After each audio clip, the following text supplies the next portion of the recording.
కూడా జరగట్లేదని పొట్టోడికి చెప్పి చాలా ఇబ్బందులు పడ్డాములే. దేవుడు అన్ని బయటికి తీసుకొచ్చాడుగా. దేవుడిని అడిగా, నాకు సాయంత్రానికల్లా ఆగం చేశా. దేవుడికి ప్రార్థన చేసుకున్న Surendra pastor, Telangana pastor, Korutla pastor చెప్పాను, పోయాను, అన్ని పనులు అవుతా ఉండే. ఆయన సన్నిధి మన ఎమ్మటి ఎప్పుడు ఉండిద్ది ఆయన నమ్ముకుంటే. కాబట్టి ఏంటంటే అంటే ఇప్పుడు మీకు తెలియదు, దేవుని తెలుసుకున్నారుగా. దేవుని తెలుసుకున్న తర్వాత ఆయన శక్తి కానీ ఆయన ప్రభావం కానీ మనకి తెలుసుకున్నారు. ఇప్పుడు మా దేవుణ్ణి తెలియని వాళ్ళు చాలా మంది ఉన్నారు. కాబట్టి దేవుడి గురించి చెప్తా ఉన్నాను. దేవుని నమ్ముకున్న పుష్పం చేసేది మా అబ్బాయి చెప్పి డెకరేషన్ చెప్పేవాడు. పొడకలు బొడకలు పువ్వులు డెకరేషన్ చేస్తాడు, తేట అటు చేసేవాడు. కలిసి వస్తాను.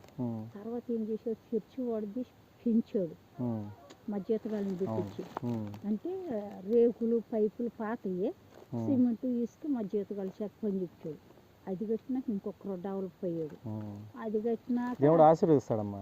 కారు కొనుక్కున్నాడు, బిల్డరు, ట్యాంకీ ఫోన్లు, సొంతంగా 3 పోర్లు కట్టుకోవటం, ఫ్లాట్లు కొనుక్కోవటం. మేము ఒంటి బట్టలతోటి పోయాం ఆడికి.